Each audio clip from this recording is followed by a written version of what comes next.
શક્ય બની જાય. તો ગાંધીજીએ કહ્યું કે customer is your god. He literally meant કે દરિદ્ર નારાયણ છે એવી રીતે કસ્ટમર નારાયણ છે. He meant it. Then how can you cheat your customer? Tell me. ગુસ્સો થાય છે, તું એક વખત ધ્યાનમાં રાખે કે તારી સ્ત્રી છે, પત્ની છે, એમાં બી નારાયણી છે એમ જો તને ખબર પડે કે કેટલા દિવસ ગુસ્સે થશે તું? પછી રોજ તું તારી જાતને સાંજને છેડે યાદ દેવડાવે કે આ તો મારી પત્ની નથી પણ નારાયણી છે. જે તારે નામ આપવું હોય તે દોસ્ત, પણ એમાં ભગવાન છે, એમાં આત્મા છે, એમાં સચ્ચિદાનંદ છે. તો કોઈ મને મારા થોડા વાળને લીધે આજકાલ હવે બહુ પગે લાગે મારા સ્ટાફના માણસોને, તો હું બી પગે તો લાગુ પણ સામે હું નમસ્કાર કરું. Because I salute the divinity in you. If I know that there is a divinity in this person, પટાવડો આવીને મને પગે લાગે તો એ પગે લાગે પછી હું આમ કરું. If the God is in him, how can I distinguish between this and that? આ ધોળા વાળથી ઉંમર વધારે હોય તેથી શું? એ જે ચેતન છે એની અંદર ચૈતન્ય આત્મા છે, એને કોઈ ઉંમર હોય છે કે? એને જન્મ નથી, મૃત્યુ નથી, તેની તારીખ કેવી રીતે બર્થડે ની ઉપર હું એને નાનો ગણી શકું? Is as simple as that. લોકોને એમ નવાઈ લાગે કે આ ડોહો કેમ પગે લાગ્યા કરે બધાને. નમસ્તે લાહિરી મહાશયની બહારથી પસાર કરતું ને બહારથી કોઈ પ્રસંગ આવવાનો ટાઈમ નહીં હોય. ખબર આપણે દૂરથી જતા હોય, રોડ પરથી જતા હોય ને કોઈ મંદિર જતા હોય, ઘણા બેઠા બેઠા આમ કરે. તો આ દેવ એવો હતો લાહિરી મહાશય નામનો મહાદેવ કે પેલો બહાર આવેલો છે એને અંદર ખબર પડી જાય, લેક્ચર આપતો હોય તો બી આમ નમસ્કાર કરે. આ લખેલું છે એમની આત્મકથામાં લખેલું છે. હી વોઝ નોટ ડિસ્ટિંગ્વિશિંગ કે હું જ જ્ઞાની છું, હું મુક્ત છું ને આ બંધાયેલો એવું. એને બંધનમાં પડેલા ને માણસ બી એને ખબર હતી કે આ ફ્યુચરનો યુક્તેશ્વર છે ને આ ફ્યુચરનો પેલું જે પરમહંસ યોગાનંદજી બાળકના સ્વરૂપમાં એની માં લઈને એને ખબર હતી કે આ તો આવતીકાલનો મહાપુરુષ છે. He knew it. There was no ઊંચ નીચ. This is the way we should live our life. પછી ગુસ્સાનો સવાલ કેવી રીતે આવશે? આવશે તો બી તું કહેશે કે સારું ભૂલ થઈ ગઈ હે કાલે મારથી, I am very sorry. It is a question of 12 hours. એક રાતની ઊંઘમાં તો તમે 2 દાડા એની પાસે માફી માંગો, તમારી પત્ની પાસે. પત્ની પાસે માફી માંગાય? અરે હું તો મારા છોકરા પાસે બી માફી માંગુ. અરે યાર ભૂલ થઈ ગઈ હે દોસ્ત. Can you tell your son દોસ્ત? સોડે સે મિત્ર. 16 વર્ષનો છોકરો તમારો મિત્ર કહેવાય. એનામાં બી એક ભગવાન પડેલો છે. નસીબ સંજોગે તમે નિમિત્ત છો કે તમારા છોકરો થઈને આવ્યો. કદાચ પૂર્વજન્મમાં એ પાપ બી થયેલો હોય, શું ખબર યાર. કેટલા બધા જન્મ થઈ ગયા આપણે, કોની સાથે ક્યારે શું સંબંધ હશે શું ખબર યાર. માફી માંગવાથી શું થાય? માફી માંગવાથી તમારો અહંકાર મોડો પડશે કે નહીં પડશે દોસ્ત? તમે ટ્રાય કરી જોજો માફી માંગવા. It is very difficult. તમારો ઈગોને તમારે છોડ્યા વગર તમે માફી નહીં માંગી શકો. સોરી કહેવાય જ નહીં તમારાથી. તો તમારો જેટલી વાર તમે માફી માંગશો એટલી વાર તમારો અહંકાર મોડો પડતો જશે. તો આ બધા સચોટ ઉપાયો છે. વિવેક, આ બધો વિવેક છે. પ્રાર્થના ભગવાનને, ગુરુને કે અમારાથી ભૂલ થાય છે, કંઈક કરો યાર, હવે તો કરો સાચા દિલથી. એટલે જૈન લોકો પ્રતિક્રમણ પ્રત્યાખ્યાયન કરે. કોઈ જીવને દુઃખ પહોંચે વાણીથી, મનથી, કર્મથી, તો પ્રતિક્રમણ પ્રત્યાખ્યાયન કરે. એટલે કે મારી ભૂલ છે, સોરી, હવે ફરી નહીં થાય. ધેટ ઇઝ પ્રત્યાખ્યાયન. તો એને લીધે આપણા જે આ બધા દુર્ગુણો છે એ ઘટતા જાય. દુર્ગુણો જે પ્રગટ થતા હોય આપણા, એની ફ્રીક્વન્સી ઓછી થતી જાય. રોજ ગુસ્સે થતા હોય તો અઠવાડિયે થઈએ, પછી મહિને થઈએ, પછી વર્ષમાં એકવાર થઈએ. ઇન્ટેન્સિટી ઘટતી જાય. આપણે જોઈએ કે ગુસ્સામાં કેટલાક માણસો મારી જ લે, મારામારી પર જ આવી જાય. એટલે પછી કેટલાક એનાથી સુધરે એ જ માણસ તો શું કરે કે મારામારી કરવા અને બોલાચાલી જ કરે, ગાળાગાળી કરીને રહી જાય. તમે ગોલા લડાઈ જોઈ હશે, મારામારી નહીં કરે પણ ગાળાગાળી કરે, વાણી સુધી લિમિટ થાય. પછી એનાથી સુધરે તો ઇન્ટેન્સિટી ઓછી થાય તો શું થાય કે મનમાં ને મનમાં સમસમીને બેસી રહી, પણ કે નહીં કોઈ દાડો. હવે તમારો બોસ હોય ને તમને કંઈ ખખડાવે તો તમે બોસની સામે થાવ કે ત્યારે કેવી રીતે સંયમ આવે તમારો? મારું આવે કે નહીં? પણ તમારી વાઈફ હોય તો કંઈ બી કરે એટલે ડિપેન્ડિંગ અપોન તમારા સંસ્કાર, દુબળા જેવા સંસ્કાર હોય તો મારી હો પાડે ને ગાળો પાડે. હે, ડિપેન્ડિંગ અપોન એને તમે કેવી ગણો છો સ્ત્રીને. બુધે નાર પાંસરી એમ કે, બુધે ઢોર ને બુધે નાર. ઢોર બી બુધ લાકડી હરખા થાય ને નારી બી બુધે નાર પાંસરી. આવી આપણા સંસ્કાર હતા. સ્ત્રીઓને તો એમ જ રાખવાની, એને તો છગદાટી જ કાઢે. અમારા અનાવિલ લોકો છગદાટી કાઢે, નીચકાટી કાઢે. બધા બેઠેલા હોય તો ચાલ આ તો બરાબર નહીં એમ કે પાછી બનાવી લાવશે. દેટ કાઇન્ડ ઓફ રફ હોય અમારા અનાવલ જે લોકો છે તે બધા આવા. તો ધીમે ધીમે ધીમે તમારી ધાતુનું રૂપાંતર શક્ય છે ને સોરી કહેવાની ટેવ થાય તો તમારો ઈગો નબળો પડે. તો પછી ફ્રીક્વન્સી બી ઓછી થાય, ઇન્ટેન્સિટી મારામારી કરતો હોય તો તે મનમાં જ રાખે, બરાબર છે. પછી મનમાંથી બી બીજે દિવસે કે સાંજે જઈને ડાયરી એની નોંધે ત્યારે કહે કે સોરી યાર, મનમાં તો કહી જ દે એક વખત, ભલે પેલા અમે નહીં કહેવાય પણ પ્રતિક્રમણ પ્રતિ આખ્યાયન થઈ જાય તે જ દાડે. સત્સંગ આવામાં મળતા રહો તમે તો સત્સંગથી તમારે શુદ્રમાંથી વૈશ્યમાંથી, વૈશ્યમાંથી ક્ષત્રિયમાંથી એ તમારું ઇવોલ્યુશન, ઉત્ક્રાંતિ થવા માંડે, તમારે રીપ્રોગ્રામિંગ થવા માંડે. તમારા જે વાસના અને સંસ્કાર જે નર્વસ સિસ્ટમમાં ધરબાયેલા છે મગજની અંદર, એ જૂના સંસ્કારો નિર્મૂળ થવા માંડે અને નવા સંસ્કારો આવવા માંડે. ઇવન આ અત્યારે આ તમે જે મારી વાત સાંભળી રહ્યા છો એને લીધે બી તમારા બ્રેઇનની અંદર નવા સર્કિટ ને નવા સંસ્કાર પેદા થઈ રહેલા છે. આ નવું વિજ્ઞાન એમ કે છે કે ન્યુરોપ્લાસ્ટિસિટી થાય. ન્યુરોપ્લાસ્ટિસિટી એટલે નર્વ્સની સેલ્સની અંદર બ્રેઇનના નવા કનેક્શન થાય. તમે અમારી વાત સાંભળીને સમજીને તમારી અંદર વિવેક ઉત્પન્ન થાય એટલે તમારી ધાતુ બદલાવા માંડે. This is proved by today's science. Right? Okay, એટલે આપણે જોયું કે વિવેક, પ્રાર્થના, પ્રતિપક્ષ ભાવના, દયા કરવાની, પછી સત્સંગ, સાધના આપણે ગુરુજી આપેલી છે તે. એટલે વિટનેસ થઈને આપણા શ્વાસનું ધ્યાન રાખીએ તો આપણી અંદર સાક્ષી ભાવ વધતો જાય. એટલે આપણે આપણા વિચારો આપણે નથી, આપણે આપણી અંદરના ઇમોશન્સ આપણે નથી. આ ગુસ્સો આવીને ગયો, મેં જોયો, so I can see that the clouds are passing through me and I am the witness. હું તો સાક્ષી ચૈતન્ય છું. એ હોંશોમાં તમે શ્વાસ પર ધ્યાન રાખો એને બદલે તમે સાક્ષી ભાવ તમારો કેળવાતો જાય છે.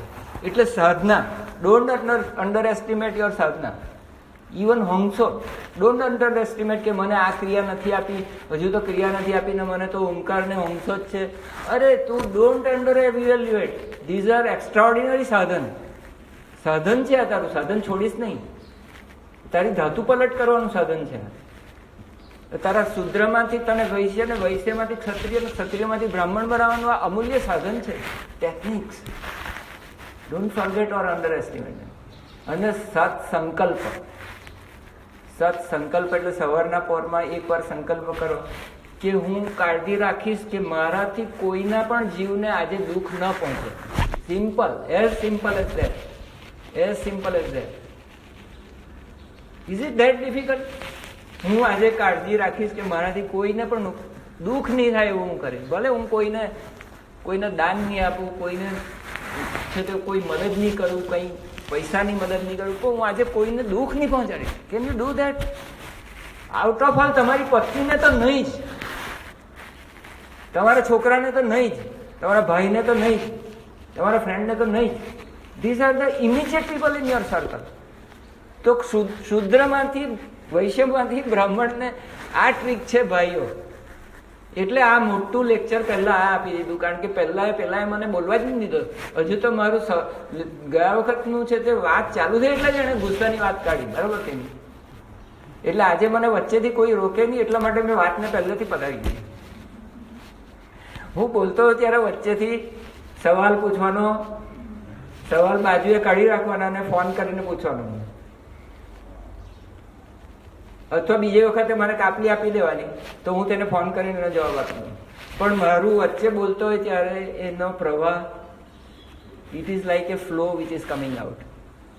આઈ have not edited this flow. ભગવાને મને બુદ્ધિ એમ આપી એમ હું બોલું છું. ચાલો, કેટલા વાગ્યા? 11:10. ચાલુ આજે મોડું થયેલું. 44મો શ્લોક વૈશ્ય અને શૂદ્રના સ્વાભાવિક કર્મોનું વર્ણન.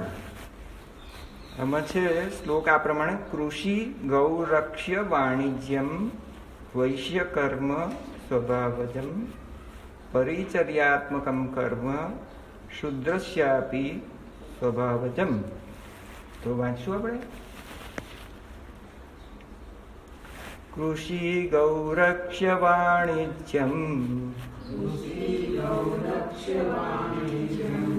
વૈશ્ય કર્મ સ્વભાવજમ પરિચર્યાત્મકમ કર્મ શૂદ્રસ્યાપી સ્વભાવજમ. હવે આ જમણી બાજુએ બધા અર્થ છે. કૃષિ ગૌરક્ષ્ય, કૃષિ એટલે ખેતી, ગૌરક્ષ્ય એટલે ગોપાલન, અને ખરીદવા વેચવા રૂપી વાણિજ્ય, સત્ય વ્યવહાર. આ વૈશ્ય કર્મ, વૈશ્યના સ્વાભાવિક સ્વભાવજમ કર્મો છે, સહજ કર્મ છે. એના માટે આ બહુ સ્વાભાવિક છે, એને કોઈ મહેનત બી કરવી નથી પડતી. આપણું જીવન સ્વાભાવિક હોવું જોઈએ. ખરેખર અલ્ટિમેટલી આપણું જીવન હળવું ફૂલ હોવું જોઈએ. અને હળવું ફૂલ જીવન ક્યારે થાય? કે આપણને ગમતું કામ હોય, આપણી અંદર એના માટેના કુદરતી આપણી અંદર ગુણો હોય, ત્યારે શું એમાં એ કર્મમાં આપણે બહુ મહેનત નથી કરવી પડતી. સ્વાભાવિક કર્મ હોય તો શું થાય? હવે ક્યારે શનિવાર આવે અને રવિવાર આવે એવી રાહ નહીં જોઈએ, ક્યારે સોમવાર આવે એવી રાહ જોઈએ આપણે. If you love your job, then what will happen? Irrespective of નીચું કે ઊંચું કોઈ બી કામ હોય, if you love your work, what will happen? ક્યારે સોમવાર આવે, આ શનિવાર ક્યારે શનિવારે એવું નહીં. You will be yes. મારા પુત્રએ હમણાં ફોન એની માને કરેલો હતો કે આ મને એટલું બધું ગમે છે આ નવો સબ્જેક્ટ ત્યાં પરદેશમાં, કે મને એમ થાય કે કાલ ક્યારે પડે ને પાછો ક્યારે હું સાંભળવા જાઉં. દેટ મીન્સ હી ઇઝ નાવ. હવે અમારે ચિંતા કરવાની હોય નહીં. આ છોકરાને પરાણે જતો હોય તો શું થાય? ચિંતા કરવી પડે. કેટલી વખત આ ગાડી ચાલવાની છે? હવે અંદરથી ચાલુ થઈ જાય એને ગમતું એપ્ટિટ્યુડ, પછી વાર્તા પૂરી, આપણે કંઈ કરવાનું. તો આ બધા સ્વાભાવિક કર્મોના ફાયદા હોય છે. હવે તમને ગમતું કામ હોય તેનું નામ સ્વાભાવિક કર્મ, તમારા સ્વભાવને અનુકૂળ. પછી ભલે શૂદ્રનું હોય કે વૈશ્ય હોય, that is not the criteria. Is તમને ગમતું હોવું જોઈએ. That is the criteria. પરિચર્યાત્મક કર્મ સર્વવર્ણોની સેવા. હવે જો અહીંયાથી અમારા એક છે તે સાડીને છોકરાની વહુ તે અહીંયાથી BA કરીને જઈ વર્ષો પહેલાં. એના છોકરાએ કોમ્પ્યુટર એન્જિનિયરિંગ કરેલું. ત્યાં જઈને એને ભણવા માંડ્યું. તે નર્સનું કામ લીધું. પરિચારિકા એટલે લો અહીંયા આગળ આ બધા કેરાળાના બિચારા પેલા હોય, કંઈ નોકરી નહીં મળતી હોય તે પરિચર્યાત્મક એટલે બહુ નીચું ગણીએ આપણે એને. પણ માનવતાનું કામ છે કે નહીં? પ્રેમનું કામ છે કે નહીં? કમ્પાશન કેટલું બધું જોઈએ એને. કરુણા વગર ફ્લોરેન્સ નાઇટિંગેલ થઈ હશે, પેલી જે મશહૂર નર્સ જે હતી તે ફ્લોરેન્સ નાઇટિંગેલ કે શું? ફ્લોરેન્સ નાઇટિંગેલ. શી વોઝ એ પરિચર્યાત્મક કર્મ. તો કોઈ કર્મ આજે એ ભણતા તાની એક્ઝામ આપતા તાનું પોસ્ટ ગ્રેજ્યુએશન કર્યું અને she is the head of the department in the not ordinary department. Brain સર્જરીના કામમાં એ મદદ કરી રહેલી છે. She is the head of the matron જે કહેવાય તેનો. એટલે કોઈ કર્મ નીચું હોતું, પરિચર્યાત્મક કર્મ નીચું હોતું નથી. મત્સ્યગંધામાંથી સત્યવતી થઈ કે નહીં, પરિચર્યાત્મક કર્મવાળી, કોઈ કર્મ નીચું હોતું નથી. એટલે આ બધા કર્મ જે હોય તે ભગવાને આપણને આપેલા હોય અને આપણને અનુકૂળ હોય તો એ બહુ જ આનંદથી, પેલા કબીરની જેમ વણકર કામ બી આનંદથી કરે. પેલો રવિદાસ ચમાર હતા તે આનંદથી એના પોતાનું ચમારી કામ બી કરે, ગંધાતું કામ. તમે ગયા છો કોઈ દિવસ? અસલના ચમાર મારો દોસ્તાર હતો. એક જ્યારે ભણતા હતા અમલસાડ, મારો 6 મહિના ભણવું પડ્યું, મારે ફાધરની બદલી થઈ ગયા. ત્યારે અમારો એક દોસ્તાર મોચી હતો. એક વાર એને ઘરે લઈ ગયો તો એના ફાધર મોચી કામ કરી રહેલા હતા. ચામડા પેલા આવે એને કમાવે, બહાર કામ કમાવા મૂકેલા હતા. ચામડા બધા વાસ આવે, you can not stand that smell. પણ છોકરો એટલો બધો હોશિયાર, મારી સાથે હતો, મેથેમેટિક્સમાં પહેલો નંબર આવે.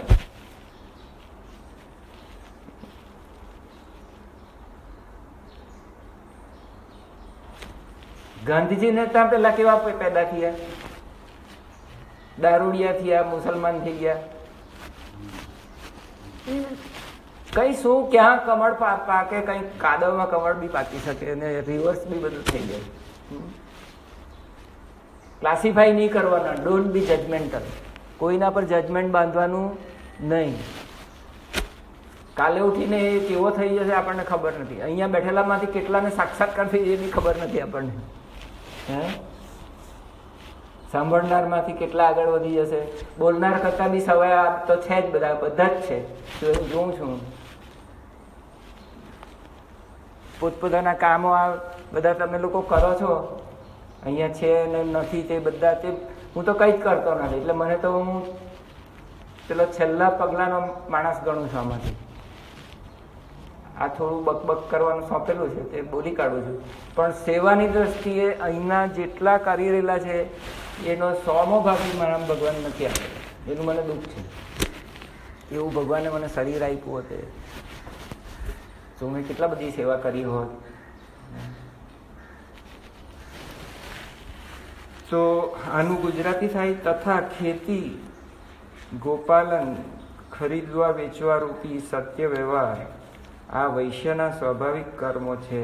તથા સર્વ વર્ણોની સેવા કરવી શુદ્રનું પણ સ્વાભાવિક કર્મ છે. તો ગુરુજી અહીંયા ખેતી શબ્દને પકડી લીધો અને 13મા અધ્યાયનો પહેલો શ્લોક ટાંકેલો છે ગુરુજીના ગીતામાં કે ઇદમ શરીરમ કૌંતેય ક્ષેત્રમિતિ અભિધીયતે. આ શરીર એ ખેતર છે. ક્ષેત્ર એટલે ખેતર.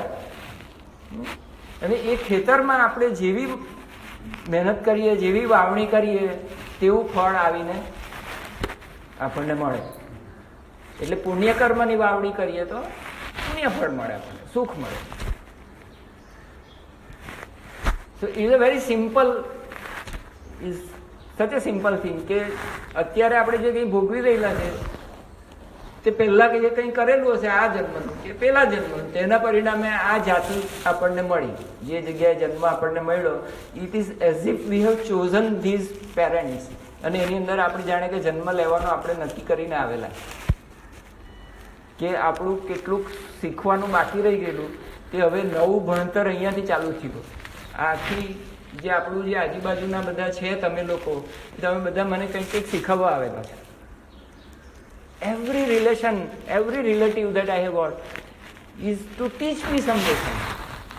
આપણે જ પસંદ કરીને આવેલા છીએ.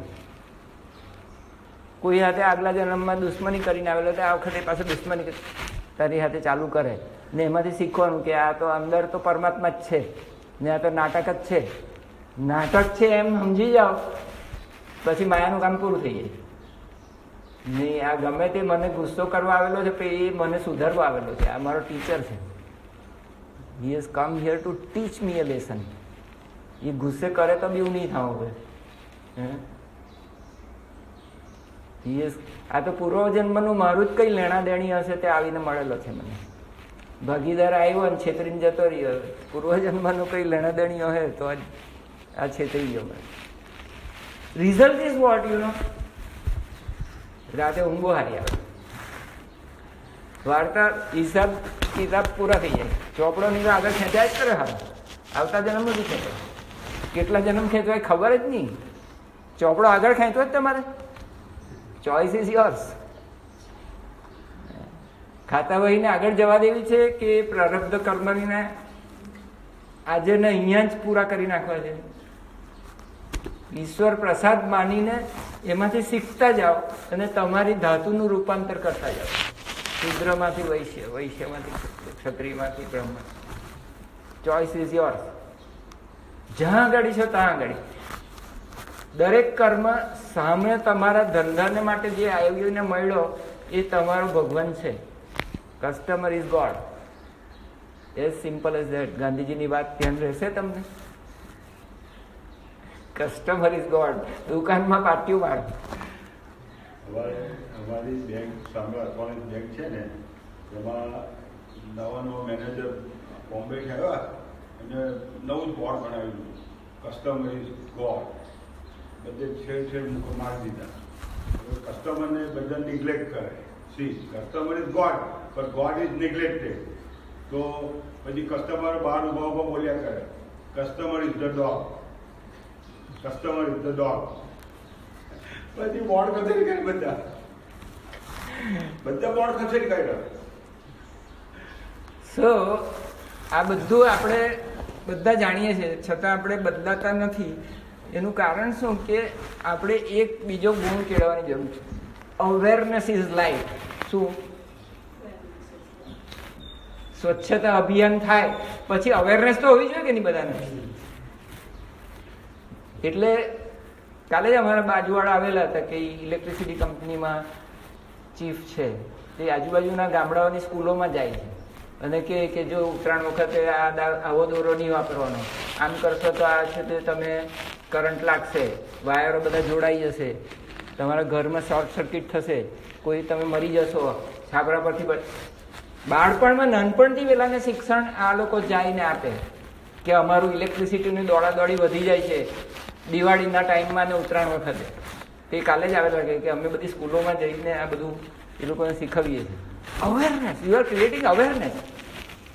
તો આ બધું જે વિવેક જ્ઞાન છે, અવેરનેસ તમને આત્મ સાક્ષાત્કાર કરવા માટેનો અવેરનેસ છે.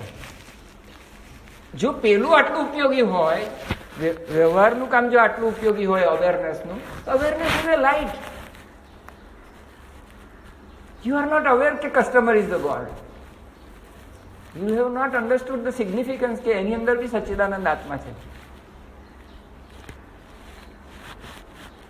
વ્યવહારિક વેદાંત એટલે પ્રેમ ઉમેરાઈ જાય, એમાં ભક્તિ ઉમેરાઈ જાય. પછી તમારું કામ વેદાંતનું શુષ્ક કર્મ નહીં રહે કે આમાં પરમાત્મા એવું નહીં. તમને પ્રેમ થાય માણસ પર, સ્વાભાવિક પ્રેમ થાય. ઓ આટલો દુઃખી છે, let me help you. How can I help you? તમારી જીવન કળા બદલાઈ જાય, તમારી દ્રષ્ટિ બદલાઈ જાય, તમારો રોજનો વ્યવહાર એટલો બધો આનંદ આવે તમારા કામમાં, એટલું બધું ખુશી મળે તમને. તમે પેલા સાચી સલાહ આપો કે સાહેબ આમાં શું લાગે તમને, આ ડાયગ્નોસિસ આવું છે, વોટ શુડ આઈ ડુ, એ આવે તો એને 100% સંતોષ થવો જોઈએ કે આ ડૉક્ટરે બરાબર સમજણ પાડી મને. કેટલો ખુશ થઈને જાય, એનો પરિવાર કેટલો ખુશ થઈ જાય. એ ખુશી તમારા હૃદયમાં પૈસાથી નથી મળતી. એ ખુશી જેને મળે એને જ ખબર પડે કે એ ખુશી કઈ જુદી જ વસ્તુ. And that is possible in every profession. It is possible. It is as simple as that. તમારું જીવન એવું સુંદર થઈ જાય. હા, પછી વળી ફળ ને ફળ કેવું, એ જ ફળ તારું કર્મ કરતી વખતે ફળ મળી જાય. હમણાં ને અત્યારે ને હમણાં જ જો તમારા કસ્ટમર જોડે તમે આનંદથી તમારો વ્યવહાર કરો, પછી એ ફળ ને વળી ફળ કેવું. જ્ઞાનેશ્વર મહારાજ કહે છે કર્મના ફળની આશા આવતીકાલે મને મળશે, હમણાં ક્રિયા કરીશ તો પછી 10 વર્ષ પછી મને આત્મ સાક્ષાત્કાર થશે. જેમ તો એ તો ક્રિયા બી વેપાર થઈ ગઈ. તમે નિષ્કામ કર્મ એવું. I want peace, I want peace. પહેલો આઈ કાઢી નાખે ઈગો, પછી વોન્ટ્સ બધી કાઢી નાખે, પછી શું રહેશે? It's as simple as that. I want this, I want that. If I do this, I will get that. વાણિજ્ય છે આમાં. આ વાક્યમાં વાણિજ્ય દેખાય તમને? If I do this, I will get that. Therefore I should do it. હું જો માફ કરી દઈશ તો મારો રોગ સારો થઈ જશે.